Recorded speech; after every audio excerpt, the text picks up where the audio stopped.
Hey Tribes, Lou here, jumping in to do you guys a Fae reading. So let's see what the message is for today from our favourite little Fae realm. Well, it's not really little, is it? It's quite big. Anyway, let's see. But having said that it's quite big, it's also quite small, if you know what I mean. And some of you do know what I mean. And maybe some of you don't. But if you don't, you can always find out. Anyway, let's get into it. What is the Fae message? Highest message from the Fae realm today, please.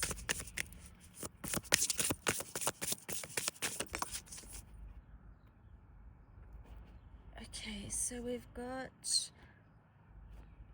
Oh, it's so difficult to read this writing. I think it says Ark the Nomancer, but I will look that up. And then we also got the Topsy-Turvets in reverse.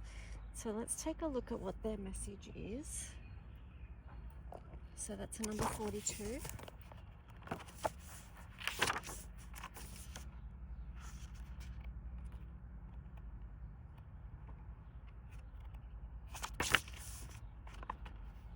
hope your day is going well and you're finding little pockets of magic as you go along it. There's always magic to be found, you know.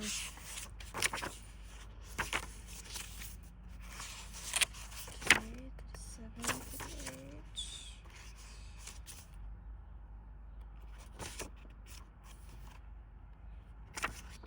8. Okay.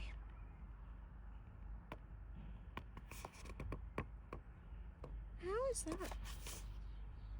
Oh, it is. It's Mike the Mike the Myomancer. We've had him before recently. This says small clues, details, the messages everywhere. Patience. Wow, that kind of sounds like Virgo energy. We are still in Virgo season. So a Myomancer reads the past, present, and potential of all beings in the movements of mice, as they are livelier and better fed than the church mice. Mike could learn the same things by reading berries or the patterns made by fallen leaves or any one of a billion other things. But his speciality is mice. He can learn endless things from the way which they twitch their whiskers and hold their tails. He sees hidden information in the patterns of growth and coloration in their fur, the way the wind rumples it, and how they preen themselves. Little things can tell us a lot. Everything bears messages about the universe around us. Studying the details sometimes enables us to deduce the whole. I guess that's what we're doing in Virgo season 2. We are, in a way, studying the details, taking a closer look at all the finer details. The entire universe is one piece, and each fragment of that one, unity, reflects and is connected to all others. That famous philosopher Anonymous once said, "The lifting of a finger disturbs the farthest star." Mike says it works the other way around too. He advises us to make a slow and observant study of the little things and the even smaller details in the world around us. He says that such study not only helps us enhance our understanding of life, unity, and everything, but it also helps us to develop a joyful patience and a deeper philosophy. So attention to details is important at this time. Little things are not only important in themselves, but they also give you an important information about larger things. Look for the inner hidden meaning in ordinary objects, happenings, and experiences. Life is trying to teach you something by speaking to you gently. With luck and application, you will get the message before it has to speak to you more loudly. Body language in humans as well as mice may give you very useful information at this present time, especially if you learn to read it properly. The clues to the answers you seek and the things you need to know are all around you. You are surrounded by omens, portents, and signs, but the signs are not written on billboards in large letters. They are in the small happenings of your life. Be awake and aware. Hint, if you work out what the question really is, it's much easier to recognize the answer when it comes. Oh, okay, so now let's see what this message is, because this will go with that. So that's the Topsy-Turvets in reverse, number 51.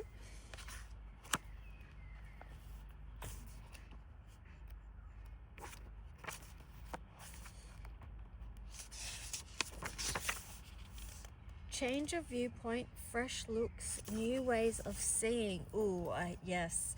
It's funny because I saw something on social media right before doing this reading, and the thing that I read was very fixed, as in it was a statement and it was very fixed, as if what they said was not changeable. I will not change from this viewpoint or this stance.